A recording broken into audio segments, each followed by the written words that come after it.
दोस्तों, तलाक के 10 साल बाद अचानक से पत्नी अपने ससुराल जाती है और वहाँ पर जब अपने पति की हालत देखती है तो एकदम से हैरान हो जाती है।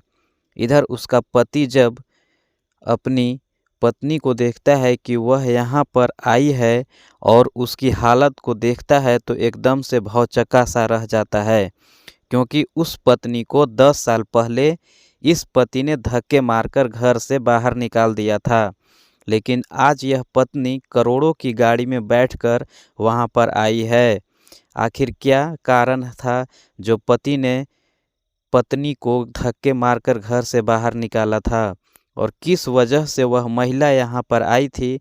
पूरी कहानी की सच्चाई जानने के लिए वीडियो को अंत तक ज़रूर देखें और चैनल को सब्सक्राइब ज़रूर कर लें। मध्य प्रदेश के इंदौर डिस्ट्रिक्ट के एक छोटे से गांव में एक लड़का रहा करता है जिसका नाम है अनिल। अनिल के घर में उसके माता पिता हैं और वह अपने माता पिता की इकलौती संतान है। अनिल के पिता के पास ही के शहर में एक बहुत ही अच्छी फर्नीचर की दुकान है और वह दुकान बीच मार्केट में है, तो इसी वजह से वह अच्छी खासी चला करती है और घर के अंदर रुपये पैसों की कोई भी दिक्कत नहीं है। अनिल जो है शादी के योग्य हो जाता है तो उसके माता पिता उसके लिए लड़की ढूंढते हैं और उस लड़की से उसकी शादी करा देते हैं। लड़की का नाम होता है बरखा। बरखा के घर में उसके 2 छोटे भाई बहन हैं और वह घर की बड़ी लड़की है। उसके पिता छोटी मोटी जिम्मेदारी किया करते हैं और उस जिम्मेदारी से अपने घर का गुजर बसर अच्छी तरह से कर रहे हैं। इधर बरखा की शादी हो जाती है तो शादी होने के बाद बरखा अपने पति अनिल के यहाँ आती है और वहाँ पर अच्छी तरह से घर के अंदर रहने लगती है। बरखा अपने सास ससुर का कहा मानती है और उनके कहे अनुसार सभी कामों को किया करती है। वह अपने पति का भी आदर करती है और धीरे धीरे बड़ी अच्छी तरह से समय व्यतीत हो रहा था। लेकिन तभी दोस्तों कहते हैं ना कि हंसते खेलते परिवार को किसी न किसी की नज़र लग ही जाती है। यहाँ पर कुछ ऐसे व्यक्ति होते हैं जो अनिल के परिवार को देखकर जलने लगते हैं कि उनकी तरक्की काफ़ी अच्छी थी और उनकी तरक्की को देखकर कुछ दोस्तों ने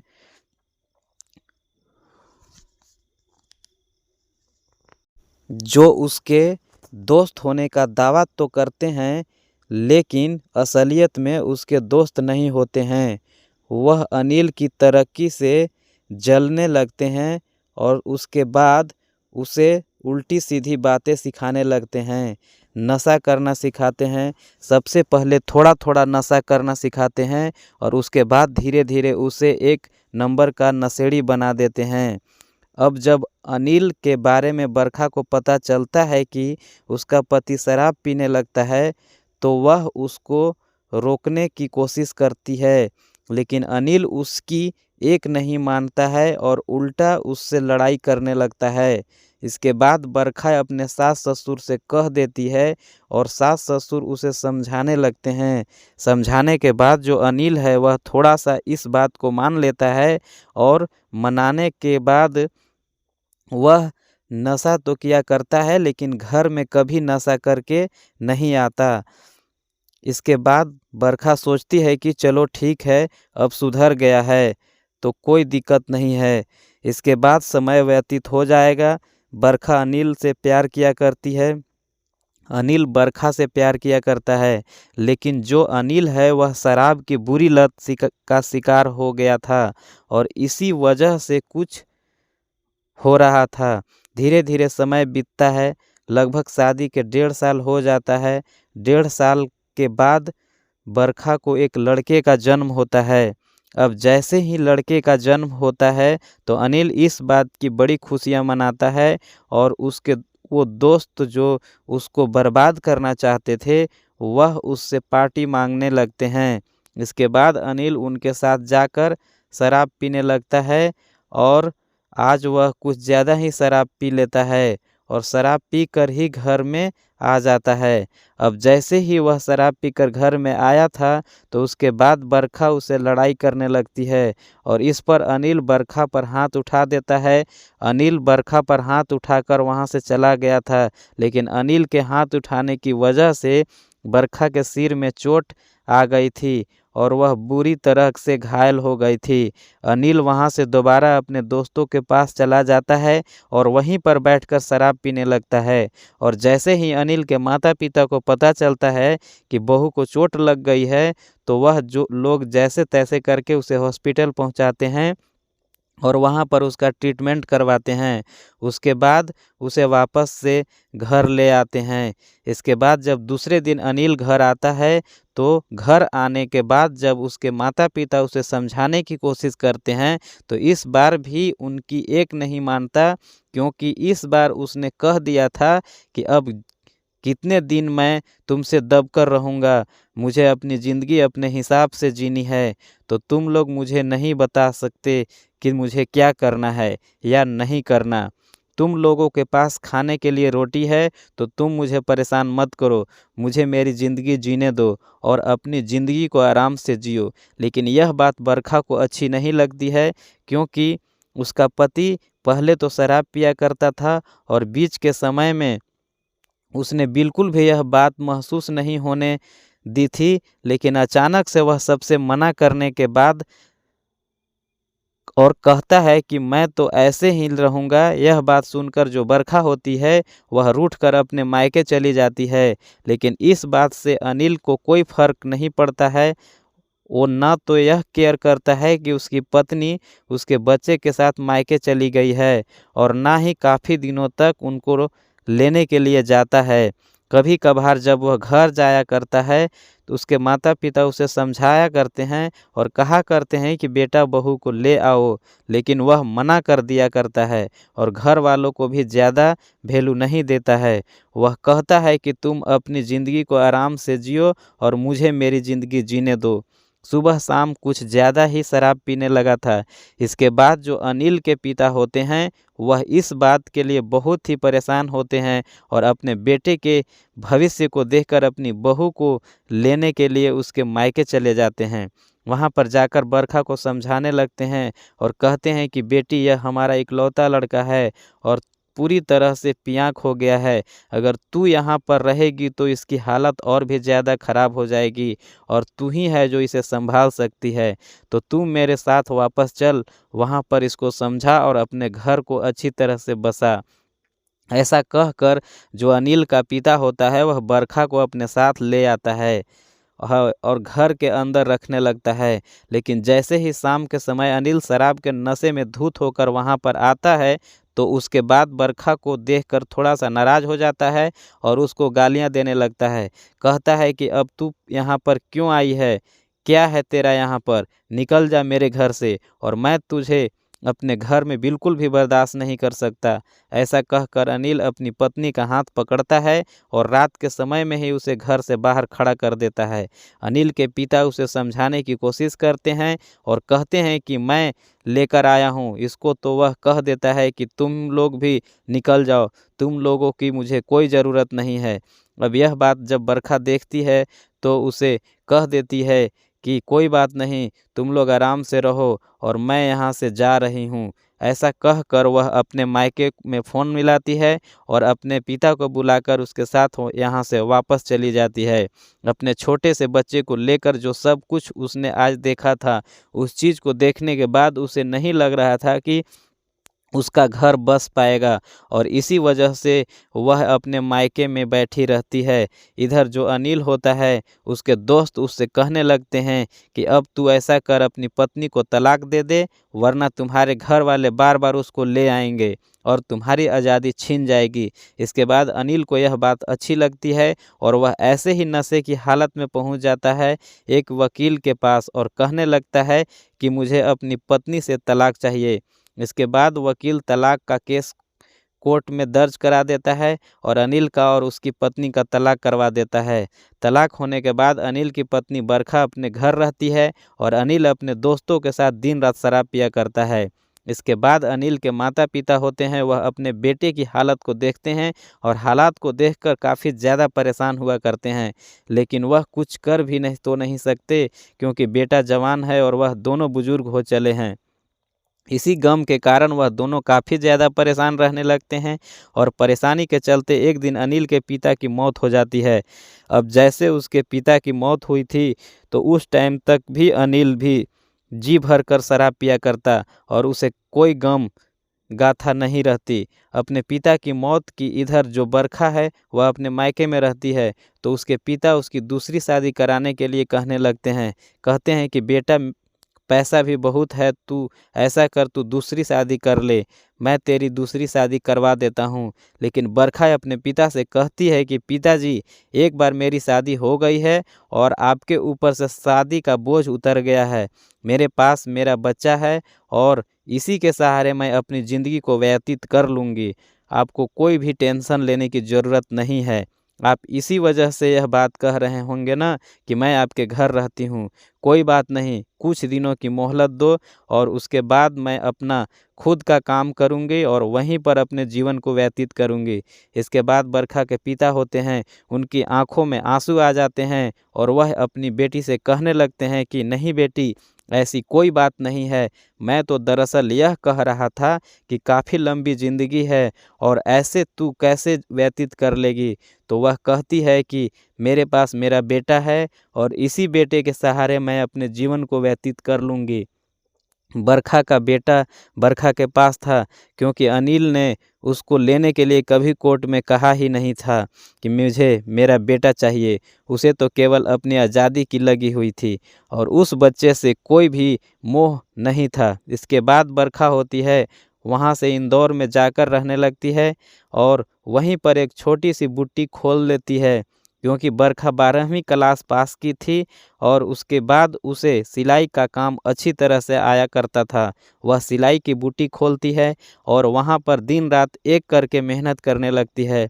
कुछ पैसे तो उसने बुटीक में लगा दिए थे और बाकी पैसे अपने पिता के पास छोड़ दिए थे और कहा था कि पिताजी, जब मुझे ज़रूरत पड़े तब आप इन पैसों को दे देना। उसके बाद बरखा की बुटीक अच्छी तरह से चलने लगती है और धीरे धीरे उसका चारों तरफ नाम होने लगता है, क्योंकि बरखा अपने काम को अच्छी तरह से किया करती और ग्राहकों को संतुष्ट किया करती। चारों तरफ की जितनी भी महिलाएं होती हैं, वह सभी बरखा पर आने लगते हैं और बरखा का काम खूब ज़्यादा बढ़ जाता है। इसके बाद बरखा अपने नीचे कुछ कारीगर रख लेती हैं और खुद कटिंग करके उन कपड़ों को सिलने के लिए दे दिया करती हैं और वह कपड़ों को अच्छी तरह से सीख दिया करती हैं। वहाँ पर काम करते हुए 2 साल बीत जाते हैं और 2 साल के अंदर उसकी बेटी कितनी अच्छी खासी चलने लगती है कि बुटीक से कुछ पैसे कमाकर वह अपना घर भी इंदौर के अंदर ही खरीद लेती है और वहाँ पर रहने लगती है। अपना घर हो गया था, अपनी बुटीक हो गई थी और इसके बाद बरखा पीछे मुड़कर नहीं देखती है। धीरे धीरे वह उसी काम में मेहनत करती है और अपने बेटे को पढ़ने लिखने के लिए भेजती रहती है और साथ में अपने बुटीक के काम को फैलाती रहती है। उसे इंदौर के ही अंदर ही अपनी 10 से 12 बुटीक कर ली थी और इसके बाद कई अलग अलग शहरों में भी छोटी छोटी बुटीक उसने खोल दी थी, जिनका बड़ा रूप लेना अभी बाकी था। वह अच्छी तरह से काम किया करती है, अपनी बुटीक पर जाकर खुद ही देखा करती है, लेकिन तभी जब उसका बेटा 7 साल का होता है, तो एक दिन अचानक से स्कूल से आने के बाद अपनी माँ से कहने लगता है कि माँ, सभी के पापा उनको लेने के लिए आते हैं, लेकिन मेरे पापा मुझे लेने के लिए क्यों नहीं आते? कहाँ हैं मेरे पापा और कब आएंगे मेरे पापा? अब इस बात को सुनते ही जो बरखा होती है, उसे अपने पति की याद तो आती है, लेकिन वह करे भी तो क्या करे, क्योंकि उसके पति से उसका तलाक हो गया है।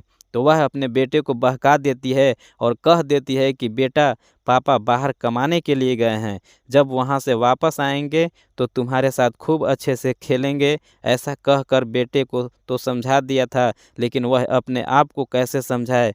लेकिन उसकी ज़िंदगी अब अधूरी ही बीतने वाली थी। धीरे धीरे समय बीतता है और समय के साथ साथ बरखा का तलाक हुए उसे 10 साल हो गए हैं और 10 साल के अंदर उसके पास ढेर सारे रुपये पैसे हैं, अच्छी सी गाड़ी है उसने खरीद रखी है, जिस गाड़ी से वह अपनी बुटी का ख्याल रखा करती है और वहाँ पर जाकर खुद से काम को देखा करती है। ज़्यादातर वर्कर उसने सैलरी पर रख रखे हैं और अच्छे से उन सभी का काम चल रहा था। इसके बाद एक दिन अचानक से जब अपनी माँ बुटीक पर बैठी हुई थी, तभी उस जगह की एक महिला उसके पास कपड़ा सिलवाने के लिए आती है, जहाँ पर उसकी ससुराल थी। आज से 10 साल पहले वह आने के बाद उससे बातें करने लगती है और बातों ही बातों में बरखा को पता चलता है कि यह महिला उसी गांव की है, जिस गांव के अंदर उसकी ससुराल थी। और एकदम से उसे वह बातें याद आ जाती है, जब उसका बेटा उसे अपने पापा के लिए पूछा करता था। इसके बाद बरखा उससे पूछने लगती है कि वहाँ पर तो किसी तरह का व्यक्ति रहा करता था, जिनकी शहर में अच्छी खासी दुकान थी और अच्छा खासा पैसा कमाया करते थे। वह कहती है कि हाँ दीदी, मैं जानती हूँ मेरा घर उनके घर से थोड़ी दूर पड़ता है, लेकिन उनके बारे में सारे गांव को पता है। तो वह पूछने लगती है कि गांव के बारे में क्या पता है। तो उसके बाद वह महिला उसी पूरी कहानी बता देती है, जिस कहानी को सुनने के बाद बरखा की बड़ी हैरानी होती है। अब महिला उससे पूछने लगती है कि दीदी, आप इस बारे में क्यों पूछ रही हो। उसे बता देती है कि वह उस घर की बहू थी, लेकिन 10 साल पहले उसका तलाक हो गया है। तो इसके बाद वह महिला और भी डिटेल में उस घर के बारे में बातें उसे बताने लगती है, जिन बातों को सुनने के बाद बरखा का दिमाग खराब हो जाता है और वह कैसे भी करके फ़ौरन से उस जगह पर जाना चाहती है। इसके बाद बरखा अपने बुटीक के एक काम करने वाली महिला, जिसका नाम होता है शीला मौसी, उससे कहती है कि शीला मौसी, मेरा बच्चा स्कूल से आएगा तो तुम उसे अपने घर ले जाना, बाद में आकर मैं उसे अपने पास ले आऊँगी। क्योंकि जब भी बरखा को कहीं बाहर जाना होता था, तो वह अपने बच्चे को शीला मौसी के यहाँ छोड़ दिया करती। शीला मौसी, जिसकी उम्र 56 साल है, और वह अच्छी तरह से उस बच्चे का देखभाल किया करती। इसके बाद बरखा अपनी बड़ी गाड़ी से सीधा उसी गांव में पहुंच जाती है, जहां पर कभी उसकी ससुराल थी, और अपने उसी घर के सामने जाकर अपनी गाड़ी को रोक देती है। अब जैसे ही गांव वाले, वह लोग जो उसके पति को बर्बाद करना चाहते थे, वह इतनी बड़ी कार को उसके घर के दरवाजे पर देखते हैं, तो एकदम से अपने घरों से झांक झांक कर देखने लगते हैं कि इतनी बड़ी गाड़ी में इनके घर पर आया कौन है और इतने अमीर व्यक्ति को इससे क्या काम पड़ गया। क्योंकि फ़िलहाल जो अनिल है, वह घर के अंदर बिल्कुल ऐसे ही लाचार सा पड़ा रहा करता है और फ़िलहाल उसकी तबीयत भी काफ़ी ज़्यादा ख़राब थी। इसके बाद जो बरखा होती है, वह अपनी गाड़ी से उतरती है और जैसे ही वह गाड़ी से उतरती है, सभी लोग उसे देखते रहते हैं, लेकिन कोई भी पहचान नहीं पाता कि यह उसकी वही पत्नी है जो 10 साल पहले इसके तलाक दे चुकी थी। क्योंकि अब बरखा अच्छी तरह से रहा करती और उसके पास ढेर सारे रुपये थे, और कहते हैं ना कि पैसा इंसान की काया को पलट देता है, तो वही कुछ बरखा के साथ हुआ था। और बरखा के पास एक बहुत ही महंगी साड़ी है, बड़ी सी गाड़ी से उतरी है और उसे नहीं पहचान पाता है, पर धीरे धीरे जाकर उस घर में के मेन गेट पर पहुंच जाती है और वहां जाकर दरवाज़ा खटखटाने लगती है। इसके बाद अंदर से आवाज़ आती है कि दरवाज़ा खुला पड़ा है, अंदर आ जाओ। तो बरखा धीरे धीरे उस घर के अंदर जाने लगती है। जैसे ही थोड़ी अंदर जाती है, तो देखती है कि घर के बरामदे के अंदर अनिल, जिसकी हालत काफ़ी ज़्यादा ख़राब है, वह एक खटिया पर पड़ा हुआ है। देखने से बिल्कुल भी नहीं लग रहा था कि बरखा अनिल की उम्र में ज़्यादा फासला नहीं है। देखने से ऐसा लग रहा था कि अनिल काफ़ी ज़्यादा बुजुर्ग हो चला है और बरखा अभी जवान है। इसके बाद बरखा जाकर उसे कहती है, अनिल, तुम्हारी हालत ऐसे कैसे। अब जैसे अनिल बरखा की आवाज़ को सुनता है, तो वह एकदम से उसकी तरफ देखने लगता है और देखते ही एकदम से हैरान हो जाता है, क्योंकि अनिल ने पहली बार में ही बरखा को पहचान लिया था। उसकी आवाज़ के ज़रिए, उसकी शक्ल सूरत के ज़रिए जैसे अनिल बरखा को देखता है, तो एकदम से उसकी आंखों से आंसू टपकने लगते हैं। इसके बाद बरखा उसकी आंखों के आंसुओं को पोंछती है और उसे सहारा देकर बिस्तर पर बिठाती है। अनिल भी अपने आप को शांत करता है और अपनी बेटी को आवाज़ लगाता है और कहता है कि बेटी, पानी लेकर आओ, यहाँ पर कोई आया है। इसके बाद उसकी बेटी, जिसकी उम्र फ़िलहाल 6 साल की थी, वहाँ पर आती है और बरखा को पानी लाकर देती है। बरखा अनिल से बेटी के बारे में पूछती है और कहती है कि कौन सी क्लास में पढ़ा करती है। तो अनिल कह देता है कि स्कूल नहीं जाया करती, क्योंकि मेरी हालत इतनी ख़राब है कि मैं बच्ची को एजुकेशन तक नहीं दे पा रहा हूँ। इसके बाद बरखा अनिल से कहने लगती है कि क्या हुआ, इस तरह से क्यों हो गए हो तुम। अनिल जो अपनी पूरी कहानी बरखा को सुनाती है और वह कहता है कि बरखा, मेरे कुछ ऐसे दोस्त बन गए जो मेरे दोस्त दोस्त होकर भी मेरे दुश्मन थे, और उनकी वजह से यह सब कुछ हुआ है। यह बात मुझे अब समझ में आई है, जब मेरे पिताजी के जाने के बाद भी मैं नशे में धुत रहा करता था, और जब मेरी माँ की मौत होने वाली थी तो उससे पहले एक रात मुझे माँ ने समझाया और कहा कि बेटा, तेरे पिताजी तो चल गए हैं, लेकिन इसके बाद मैं भी चली जाऊंगी, और फिर तू देख लेना किस तरह से इस घर के अंदर जीवन व्यतीत करता है। इसके बाद जब माँ की मौत हो जाती है तो मुझे माँ की कही वो बातें याद आ जाती है, और उसके बाद मैं उन दोस्तों से मिलना और शराब पीना बंद कर देता हूँ। लेकिन फ़िलहाल अब घर के अंदर मैं अकेला रह गया था और तुम्हारे पास भी नहीं जा सकता था। जो कुछ भी मैंने तुम्हारे साथ किया था वह बिल्कुल ही सही नहीं था, और मैं अपने तुम्हारे साथ गलत किया था तो तुम्हारा सामना कैसे कर पाता। वैसे भी हम दोनों का तलाक हो गया था, तो मैंने सोचा क्यों ना अपनी ज़िंदगी को दोबारा से शुरू किया जाए। इसके बाद एक दिन अचानक से एक व्यक्ति हमारे घर पर अपनी लड़की का रिश्ता लेकर आता है, और मैं उसे शादी के लिए हाँ भी भर देता हूँ। उस लड़की से मेरी शादी हो जाती है। शादी होने के बाद वह लड़की मुझे पूरी तरह से बर्बाद कर देती है। लगभग 2 साल के अंदर मेरा और उसका तलाक हो जाता है। तब तक यह बच्ची हो चुकी थी, और उसके बाद तलाक के एवज में मोटी रकम मुझसे लेती है और अपने मायके में रहने लगती है। इसके बाद मैं बच्ची को देखभाल किया करता हूँ, लेकिन मेरे पास खाने कमाने के लिए कुछ भी नहीं बचा था। एक प्रॉपर्टी डीलर से बात की है, वह इस घर का और दुकान का सौदा कर देगा। उसके बाद मैं अपना इलाज करवाऊँगी, और इलाज करवाने के बाद दोबारा से अपनी बेटी के साथ ज़िंदगी को व्यतीत करूँगा। इस बात को कहते हुए जो अनिल होता है, उसकी आँखों से आँसू आ जाते हैं और वह फूट-फूट कर रोने लगता है। यह सारी बातें बरखा को पता थी, लेकिन फिर भी वह अनिल के मुँह से इन बातों को सुनना चाहती थी। उसके बाद जो अनिल है वह थोड़ी देर में शांत होता है। शांत होने के बाद अपनी पत्नी से कहने लगता है कि बरखा छोड़ो, मैं भी इन बातों में लग गया। तुम यह बताओ कि तुम कैसी हो और क्या चल रहा है। तो उसके बाद बरखा अपने बारे में बता देती है। वह कहती है कि मैं तो अच्छी तरह से अपना समय व्यतीत कर रही हूँ, और तुम्हारा बेटा बार बार कहा करता है कि माँ, पापा कहाँ हैं, पापा कब आएंगे। मैंने उसे बरखा बहका रखा है कि पिताजी तुम्हारे बाहर गए हैं और वह बाहर कमाने के लिए रहा करते हैं, एक दिन कमा कर वापस लौटेंगे। अब इस बात को सुनते ही अनिल की आंखें में फिर से आंसू आ जाता है, और वह कहने लगता है कि अगर तुम बुरा ना मानो तो एक बार मुझे मेरे बच्चे से मिला सकती हो। तो बरखा कहती है कि एक बार क्या, तुम बेशक से उसके पास ही रह लेना, कोई भी दिक्कत नहीं है। इस बात को सुनकर अनिल सोच विचार में पड़ जाता है कि बरखा कह क्या रही है।